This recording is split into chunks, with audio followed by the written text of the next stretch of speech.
अस्तो माँ सद्गमय तमसो माँ ज्योतिर्गमय, यानी हे ईश्वर, मुझे असत्य से सत्य की ओर ले चलो, मुझे अंधकार से प्रकाश की ओर ले चलो। इसी स्तुति के साथ आप सभी का एक बार बहुत बहुत स्वागत कार्यक्रम धरती धौरारी में, क्योंकि आज का कार्यक्रम नवरात्रा स्पेशल है, जहां 9 दिन हम देवी को शक्ति के रूप में पूजते हैं। तो आज के हमारे जो अतिथि हैं स्टूडियो में, वो भी बहुत खास हैं। जाने माने ज्योतिषाचार्य हैं, साथ ही विद्यावाचस्पति, और जिस पंचांग का इंतज़ार हमें हर साल नववर्ष पर रहता है, जिसे देखकर हम तिथि अनुसार दिवाली कब है, तीज कब है, नवरात्रा कब है, ये जान पाते हैं, उसके पीछे भी इन्हीं का ज्योतिष ज्ञान है। तो आइए मिलकर स्वागत करते हैं डॉक्टर रवि शर्मा हमारे बीच। बहुत बहुत स्वागत रवि जी। जब नवरात्रा की बात होती है तो जैसे ही नवरात्रा शुरू होती है तो हमारे जहन में जो बात आती है एक आम नज़रिए से, वो ये कि बहुत सारा धूम धड़ाका, परिवार से मिलना जुलना, देवी की पूजा, घर में प्रसाद ग्रहण करना। लेकिन ज्योतिषी के अनुसार या वैदिक शास्त्र के अनुसार नवरात्रा क्या है? ज्योतिष की दृष्टि से हम देखेंगे तो नवरात्रि मतलब जब चैत्र में ही आते हैं तो नया साल लेकर आते हैं जी, जिसको हम बसंतिक नवरात्र भी कहते हैं। बसंत ऋतु का आगमन होता है, नया साल विक्रम संवत आता है। फिर आश्विन के नवरात्रे आते हैं जो कि आश्विन शुक्ला प्रतिपदा से लेकर आश्विन शुक्ला नवमी तक चलते हैं। इस समय इसको हम शारदीय नवरात्र कहते हैं। तो ज्योतिष की दृष्टि से देखें तो नवरात्रों का महत्व तो यह है कि चैत्र का जो नवरात्र है वो नया साल लेकर आता है, जो कि चैत्र शुक्ल प्रतिपदा से, जिस दिन सृष्टि का आरंभ भी माना गया है, और उसी दिन और फिर आता है हमारा शारदीय नवरात्र। इसके अलावा जो है अन्य भी हमारे माघ और आषाढ़ के भी नवरात्रे आते हैं। तो ज्योतिष की दृष्टि से हम देखेंगे तो आश्विन के जो नवरात्रे हैं ये बाकी अन्य पर्वों की तुलना में शक्ति का संग्रह करने का स्रोत है। बाकी आप जो पर्व देखेंगे, किसी भी देवता का जन्मदिन होगा, और जैसे होलिका दहन आता है, शिवरात्रि आती है, जन्माष्टमी आती है, यहाँ पर देवी का जन्मदिन नहीं है। यहाँ पर देवी के जो 9 रात्रियाँ जो विशेष हैं वो हमें शक्ति का संग्रह के लिए, अपने अंदर ऊर्जा को आत्मसात करने के लिए 9 दिन का अवसर प्रदान करती है। तो इसका नाम ही नवरात्र है जी, मतलब 9 रात्रियाँ। हम देखेंगे तो 9 रात्रि में ही इसका पूजन का विधान है जी। लेकिन देश काल और परिस्थिति कि हर कोई रात्रि में पूजन नहीं कर सकता है, तो इसके लिए हमें इसको दिन में भी पूजन के लिए बताया गया कि प्रातःकाल मध्याह्न के पूर्व। ध्यान रखिए कि अगर आप रात्रि में पूजन नहीं कर सकते हैं तो मध्याह्न के पूर्व, मध्याह्न के काल को मैं मानता हूँ तो लोग ज्योतिष के हिसाब से सामान्यतया 1:30 से 2 बजे तक मध्याह्न काल रहता है जी। तो उसके पहले भी आप नवरात्र का पूजन कर सकते हैं, अन्यथा रात्रि में करें तो विशेष फलदायक होता है। तो ज्योतिष का जो शास्त्रों का निर्देश है, नवरात्रि में रात्रि पूजन का विशेष महत्व बताया। अच्छा, नवरात्रि जो ये नाम है, रात्रि से संबंधित पूजन से ही संबंधित है।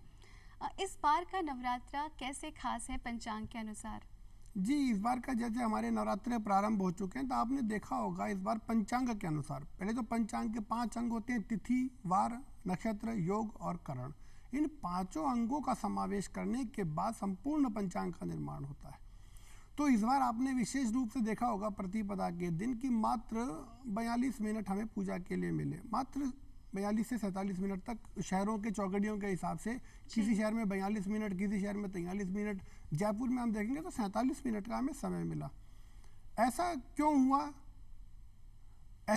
कि हमने जो 42 मिनट का ये देखा, तो इस दिन चित्रा और वैदरती रहा जी। आश्विन शुक्ला जो प्रतिपदा आई उस दिन चित्रा नक्षत्र रहा और वैदरती योग रहा। तो चित्राम चंडी न पूजयेत, शास्त्रों का निर्देश है कि चित्रा में चंडी का पूजन नहीं करना चाहिए, और वैदरती सकलम त्यजेत, वैदरती का संपूर्ण त्याग है। तो हम देखते हैं कि लगभग रात को आधी रात तक चित्रा और वैदरती रहेगा। इसीलिए पूरे दिन जब कोई समय नहीं मिला तो अभिजीत का चयन किया गया जी। अभिजीत कोई लग्न नहीं है, अभिजीत कोई चौकड़िया नहीं है, लेकिन अभिजीत जो है वो दिन का मध्याह्न काल है। हम देखेंगे कि जब सूरज एकदम सिर के ऊपर होता है तो वो सबसे, शास्त्रों में उसको सबसे शुद्ध समय कहा गया है, क्योंकि वो एक अंतिम समय होता है पूजन के लिए। प्रातःकाल सूर्योदय से शुरू होकर जब मध्याह्न काल आ जाएगा तो उसके बाद शास्त्रों में, वैष्णव धर्म में पूजा और मुहूर्त के लिए निषेध बताया गया है। जी। तो अभिजीत, जब चित्रा नक्षत्र पूरे दिन है, वैदरती पूरे दिन है, तो मात्र एक अभिजीत बचा जो विकल्प के रूप में आया। तो इस बार ज्योतिष के दृष्टिकोण से ये एक विशेष रूप से आया, यानी कि दोपहर के आसपास का समय अभिजीत काल, दोपहर 12 बजे जब सूरज सर पर होता है वो समय काल सही माना गया है। जी, वो समय काल हमेशा केवल बुधवार को छोड़ के। अभिजीत की एक खास बात है कि हफ्ते में 6 दिन तो बढ़िया रहता है, पर बुधवार को निषेध है जी, क्योंकि बुधवार एक मानते हैं कि बुधवार अपने आप में स्वयं पूरे दिन अभिजीत होता है। अच्छा, तो इसीलिए इस बार अभिजीत में आपने देखा होगा और 47 मिनट मात्र आपको पूजन के लिए प्राप्त हुए। तो ये ज्योतिष की दृष्टि से ग्रहों की गणित के हिसाब से कभी कभी समय हमें बहुत कम मिल पाता है। तो ये ज्योतिष का महत्व इस बार देखा गया पंचांग का इसमें। तो ये विशेष इस बार का नवरात्रा हमारे लिए क्या खास लेकर आ रहा है? देवी का आगमन धरती पर, पूजा कर रहे हैं सभी लोग और एक मन में आस होती है कि अब कुछ नया होगा जीवन में, नयापन आएगा जीवन में। जी बिल्कुल, इस बार जो देवी का आगमन हो रहा है, शास्त्रों के अनुसार जो प्राप्त होता है हमें प्रमाण, गुरुवार के दिन माता डोली पर बैठ कर आ रही है। माता के अलग अलग वाहन है जी, तो इस बार डोली पर बैठ कर आ रही है और प्रस्थान भी गुरुवार के दिन हो रहा है। तो माता मनुष्य पर बैठ कर जा रही है।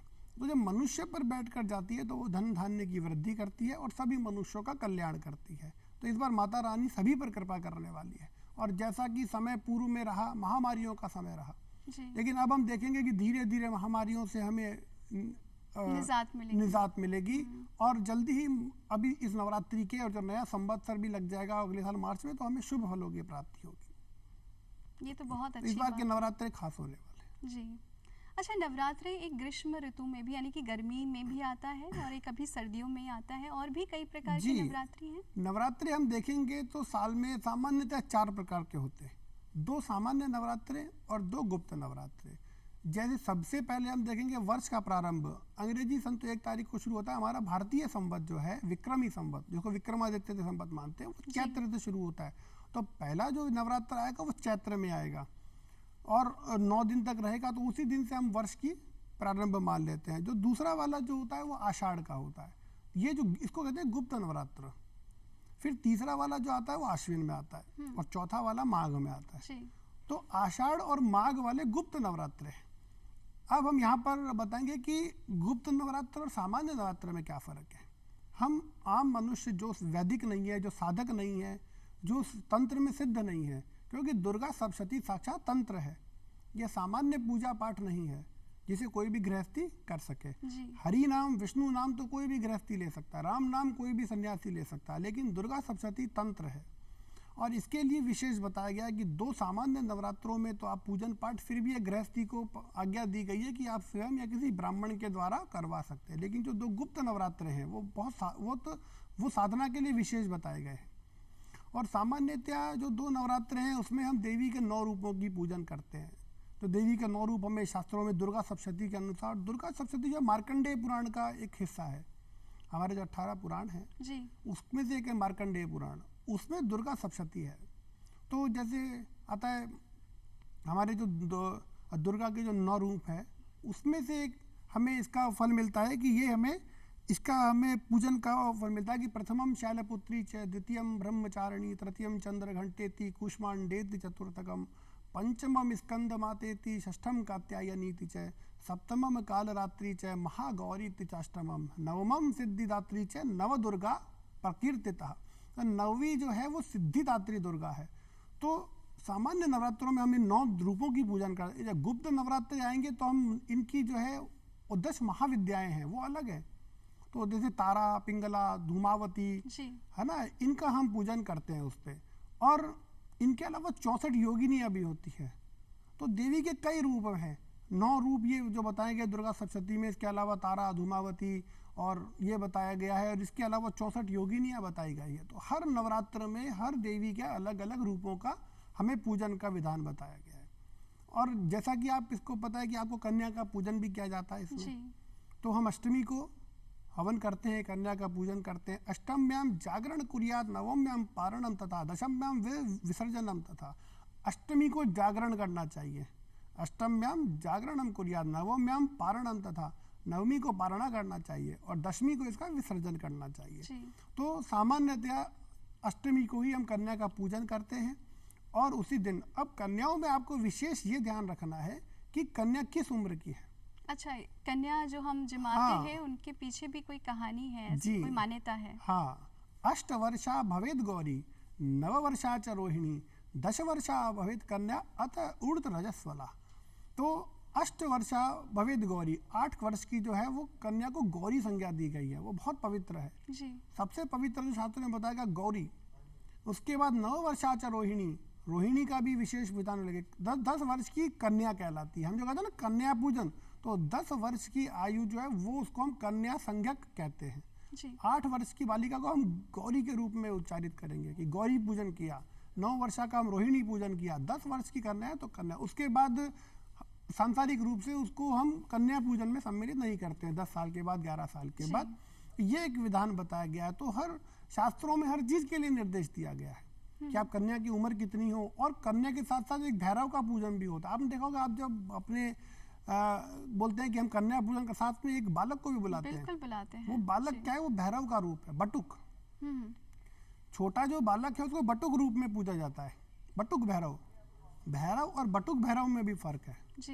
भैरव तो जो वयस्क है और छोटा जो बालक है वो बटुक भैरव है। तो सदैव जब भी कन्या पूजन करें तो उसके साथ में बटुक भैरव का पूजन भी जरूर करें। आपने देखा होगा वैष्णो देवी में जब आप जाते हैं तो वहाँ एक कथा किंवदंती आती है कि जब तक भैरव घाटी के दर्शन नहीं होंगे तब तक माता रानी के दर्शनों का दर्शन फल पूरे नहीं माने जाते हैं। होगा। तो वही हमारे इसमें भी प्राप्त होता है कि आप 9 कन्याओं का पूजन करें और साथ में एक बटुक भैरव का भी पूजन करें। तो ये विधान इसका बताया गया शास्त्रों का। बहुत खूबसूरत। यानी कि नवरात्रा में हर दिन देवी का अलग अलग रूप होता जी। है। क्या अलग अलग पूजा विधि भी है या एक ही रूप में पूजा की जा सकती है 9 दिन? नहीं, इनकी अलग अलग पूजा विधि है। अगर आप साधक हैं, तंत्र में सिद्ध हैं, गुरु से दीक्षित हैं, तो आप दुर्गा सप्तशती का पाठ कर सकते हैं। दुर्गा दुर्गति हारिणी, जो दुर्गति का हरण कर ले वही दुर्गा है, साक्षात दुर्गा है। जी। और कलयुग में कहते हैं कि दुर्गा सप्तशती का जिसने पाठ कर लिया उसको सभी दुखों से मुक्ति अवश्य मिलती है। साक्षात तंत्र है दुर्गा दुर्गति हारिणी। तो अगर आप सिद्ध हैं, गुरु से दीक्षित हैं और आप समर्थ हैं संस्कृत में पाठ करने में, तो आप दुर्गा सप्तशती का पाठ अवश्य करें। इसमें 700 श्लोक हैं और 700 श्लोकों का पाठ विभिन्न रूप से होता है। इसमें अनुलोम विलोम ऊर्ध्व और सामान्य पाठ भी कर सकते हैं आप, संपुटित पाठ भी, इसमें संपुट भी होते हैं कई प्रकार के। जी। तो और अगर आप आम व्यक्ति हैं, दुर्गा पाठ का साधन नहीं कर सकते हैं तंत्र के हिसाब से, तो आप एक देवी का जो मंत्र आता है ओम एम रीम क्लीम चामुंडाई विच्छे, ये नवारण मंत्र है। 9 अक्षर का मंत्र है ये नवारण, इसीलिए इसको नवारण कहा गया है क्योंकि ये 9 अक्षर का मंत्र है। जी। तो आप नवारण का जाप कीजिए, ओम एम रीम क्लीम चामुंडाई विच्छे। अगर आप एक आम साधक हैं, आम व्यक्ति हैं, तंत्र में सिद्ध नहीं है, गुरु से दीक्षित नहीं है, तो आप ओम एम रीम क्लीम चामुंडाई हाँ, विच्छे ये तो का। बहुत अच्छा है क्योंकि आजकल की व्यस्त जिंदगी में इतना व्यस्त समय जिंदगी। नहीं मिल पाता जी। कि इतनी लंबे समय तक पूजा की जा सके। और जी। आम गृहस्थ इंसान जो कि भाग दौड़ में लगा रहता है तो उसके लिए बहुत सही रहेगा। जी। और दुर्गा सप्तशती में भी कवच अर्गला कीलक ये आते हैं, 3 रहस्य आते हैं। तो और इसमें एक आता है कुंजी का पाठ, जी। वो भी संस्कृत में है, लेकिन कहते हैं कुंजी का पाठ मात्रेण दुर्गा पाठ फलम लभेत। अगर आप एक कुंजी का पाठ है जिसमें एक ही पृष्ठ का है वो भी करते हैं तो संपूर्ण 700 श्लोक का मातम्य प्राप्त होता है। जी।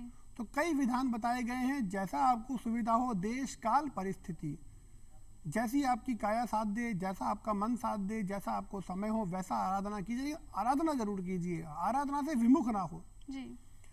क्योंकि अगर एक अक्षर बोलने से भी ईश्वर प्रसन्न होंगे और पूरा पाठ करने से भी ईश्वर प्रसन्न होंगे। ईश्वर तो कहते हैं कि उस गजेंद्र पे भी प्रसन्न हो गए थे, जिसे तो बोलना भी नहीं आता था, उसको भी मोक्ष प्रदान हुआ था, तो उसे गजेंद्र मोक्ष मिला था। तो अगर आप अपनी यथाशक्ति यथा द्रव्य अपना सामर्थ्य के हिसाब से जितना पूजा पाठ कर सकें, जैसा कर सकें, विमुख ना हो कि मुझे संस्कृत नहीं आती है, मैं दुर्गा पाठ नहीं कर सकता हूँ, तो नवार्ण मंत्र का जाप कीजिए। जी। भगवत जी के 108 नामों का जाप कीजिए। वाह, ये तो बहुत अच्छा है। और इसी को देखते हुए मुझे लगता है कि जो हमारी परंपरा है, हमारी जो धरोहर रही है, भारतीय जो संस्कृति रही है, वाकई जिस पर रिसर्च भी की जा रही है और जब तब तक की जाएगी जब तक ये रहस्य उजागर नहीं हो जाते। और इन्हीं रहस्यों की अगर बात करें, एक और रहस्य है जो कि राजस्थान के बीकानेर शहर में करनी माता के मंदिर में देखा जाता है। माना जाता है ये मंदिर 25,000 चूहों से भरा हुआ है और जो भक्तजन वहाँ जाते हैं उन्हें चूहों का जूठा प्रसाद ही ग्रहण करने को मिलता है। रवि जी, कभी आपको मौका मिला मंदिर जाने का? क्या कुछ रहस्य आपको पता है इसके बारे में? जी बिल्कुल। जितना माता के बारे में मैंने रिसर्च किया, तो माता के बारे में पढ़ने में आया कि वो देवी का अवतार नहीं थे, जी। एक सामान्य से स्त्री थे जिनका जिनका जो जन्म हुआ था वो आश्विन के नवरात्रों में हुआ था। जी। संवत लगभग 1444 के आसपास आश्विन के नवरात्रों में उस दिन सप्तमी तिथि थी शुक्ल पक्ष की, तब इनका जन्म हुआ था और इनका निर्वाण हुआ था चैत्र के नवरात्रों में। ये विशेषता थी कि जन्म और निर्वाण दोनों नवरात्रों में हुआ संवत 1595 में। तो चारणों के घर में इनका जन्म हुआ था। रिद्धि भाई अलग अलग नाम इनके प्राप्त होते हैं। तो वो एक उनका जन्म हुआ था, जांगल प्रदेश कहते हैं बीकानेर को, शास्त्रों के जांगल प्रदेश में इनका जन्म हुआ था। और चूहों से इनकी कथा ऐसे जुड़ती गई कि बाद में इनके बड़े चमत्कार वहाँ पे बड़े सिद्ध पाए गए। फिर महाराज गंगा सिंह जी ने इनका मंदिर भी बनाया इनके निर्माण के बाद, और धीरे धीरे यहाँ पर चूहों की मान्यता बढ़ती गई।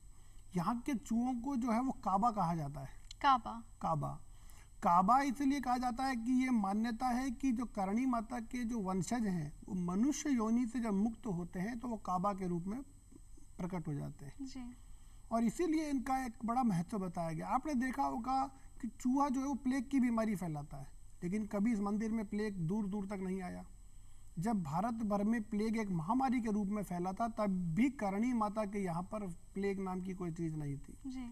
और यहाँ पर मान्यता है, देखा भी जाता है, आप भी गए होंगे कि आरती के समय सुबह और शाम जब आरती, सारे चूहे इकट्ठे अपने बिलों से बाहर आ जाते हैं। सामान्यतया चूहे शोर सुन के बिलों में चले जाते हैं, यहाँ के काबा जो है वो आरती के समय आ जाते हैं, फिर उनको भोग लगता है और वही भोग आम जनता में बांटा जाता है। मतलब चूहों का झूठा चरणामृत, दूध, मिठाई, प्रसाद सब जनता में बांटा जाता है और कोई बीमारी नहीं होती है जी। तो सिद्ध होता है कि हमारा शास्त्र जो है वो वैदिक विज्ञान बड़ा उन्नत है।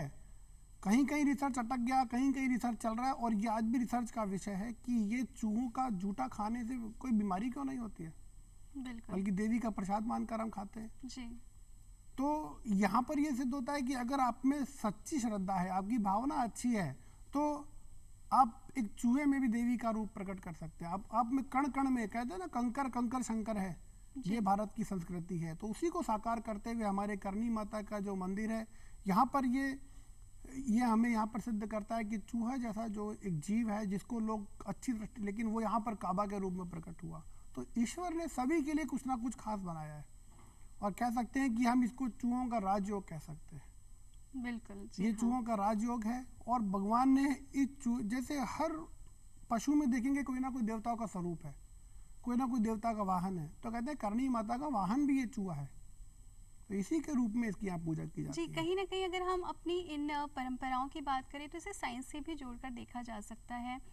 जैसे हनुमान चालीसा की कुछ चौपाइयों में धरती से लेकर सूर्य तक की जो एग्जैक्ट दूरी है वो बता दी गई है, जो कि बाद में साबित भी हुआ। साइंस ने भी साइंस ने भी यही बताया।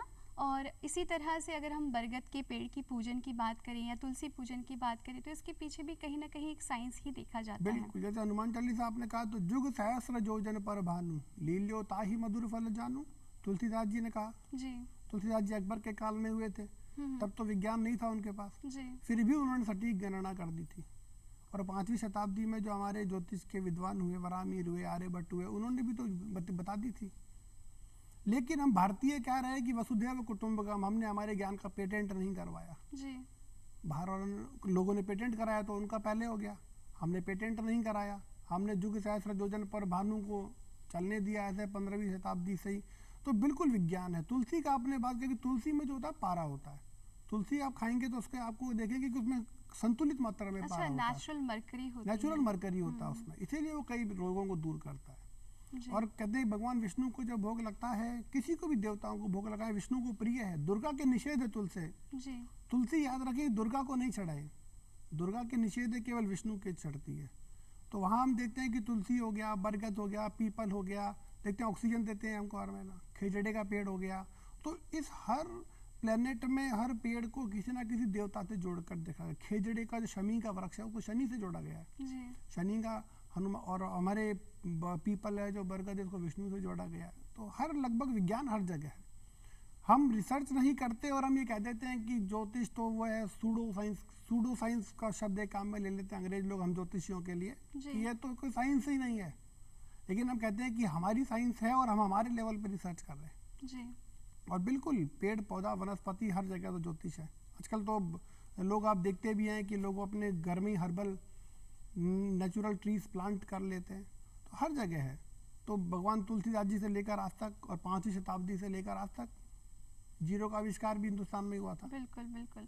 अच्छा, नवरात्रा की जब बात हो रही है तो कौन से ऐसे शक्तिपीठ हैं जहाँ पर माँ का अवतरण माना जाता है यहाँ हिंदुस्तान में? लगभग सभी 51 शक्तिपीठ जो हैं और एक भैरव का जो रूप है सभी जगह। इसकी जो किंवदंती जो हमारी शास्त्रों में प्राप्त होती है कि राजा दक्ष ने यज्ञ किया था जिसमें पार्वती मैया को बुलाया नहीं था, बेटी को नहीं बुलाया, दामाद को भी नहीं बुलाया, क्योंकि दक्ष जो थे वो अपने आप को ब्रह्मा का मानस पुत्र समझते थे और वो शिव का पूजन नहीं करते थे।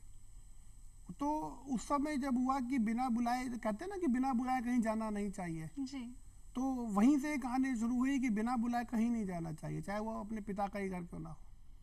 तो पार्वती मैया ने जब बोला शिव जी को कि हे प्रभु मेरे पिताजी यज्ञ कर रहे हैं, अपना ही घर है, चलिए, तो महादेव ने कहा कि निमंत्रण नहीं आया है और बिना निमंत्रण तो कहीं नहीं जाना चाहिए। पर मैया नहीं मानी कि ठीक है भाई पिता का घर है, तो गई। वहाँ पर बहुत अपमान हुआ उनका और फिर उनके पीछे जब महादेव जी को पता पड़ा कि अपमान हुआ तो वो भी आ गए, तो उन्होंने अपमान उनका भी किया, शिव जी का भी। उस अपमान के फलस्वरूप देवी ने अग्नि समाधि ले ली जी। और उस अग्नि समाधि के बाद जब उनके शरीर को जब महादेव लेके पूरे ब्रह्मांड में घूमे और जब ब्रह्मांड में जहाँ जहाँ जो जो अंग गिरा वहाँ वहाँ शक्तिपीठ की स्थापना हो गई। तो सभी जगह हर शक्तिपीठ का अपना अपना महत्व है। जैसे आप देखेंगे ज्वलंत उदाहरण आप लेते हैं ज्वाला मैया का जी। आज तक वहाँ पर ज्वाला जग रही है। कई जो हमारे पूर्व शासक आए सब ने कोशिश किया, पानी के टैंकर डाल के सब कुछ डाल के कोशिश कर लिया, पर वो ज्वाला नहीं बुझी। भारत सरकार ने भी आसपास खुदाई करी जी। गैस का भंडार है क्या, कहीं कोई गैस का भंडार नहीं मिला। तो ये तो साक्षात शक्ति है और चमत्कार को भी नमस्कार है जी। दुनिया चमत्कार को नमस्कार ही करती है। तो ज्वाला मैया का आप उदाहरण साक्षात ले सकते हैं। चलिए बाकी तो अपने रूप में स्थापित है, लेकिन ज्वाला मैया साक्षात है जी। और आज तक युगों युगों से अनवरत चल रही है। कहीं ऐसी अग्नि देखी है? निरंतर जो जलती तो रहे, निरंतर जलती रहे सदियों से। और कई आक्रांता जब भारत पे आक्रमण हुए तो वहां जाते थे और उनको हर तरीके से शांत करने का कोशिश किया, लेकिन वो शांत नहीं हुआ।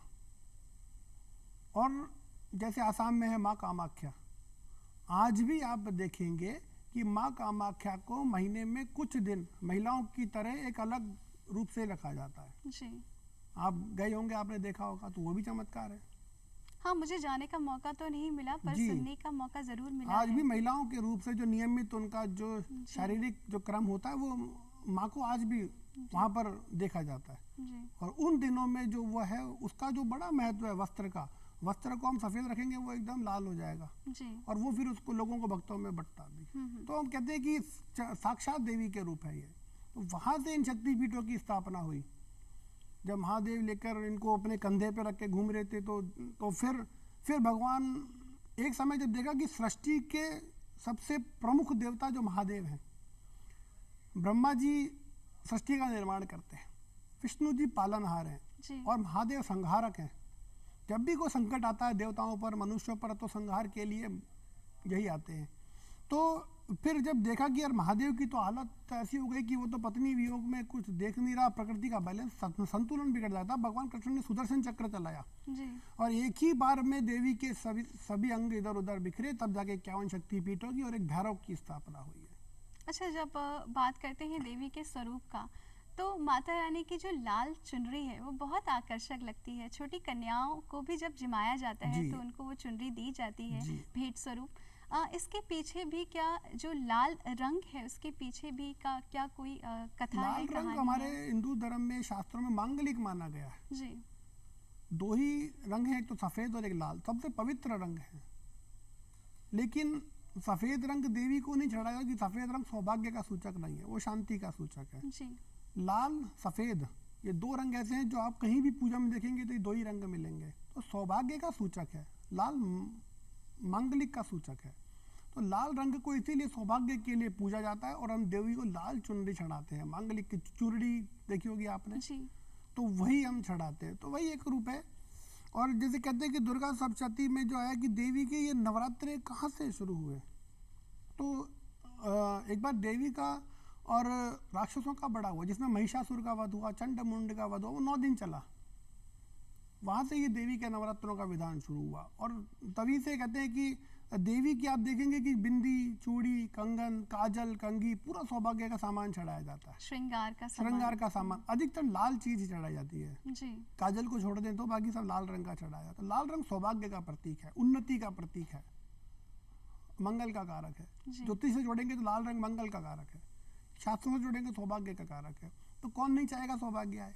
बिल्कुल। सफेद रंग शांति का प्रतीक है, सफेद कपड़ा भी हम लोग चढ़ाते हैं। लेकिन लाल अधिकतर लाल चढ़ता है क्योंकि हमें सबको सौभाग्य चाहिए, धन, ऐश्वर्य, सुख, संपत्ति, सबके लिए लाल वस्त्र चढ़ाया जाता है। माता रानी को लाल चुनरी बड़ी पसंद है।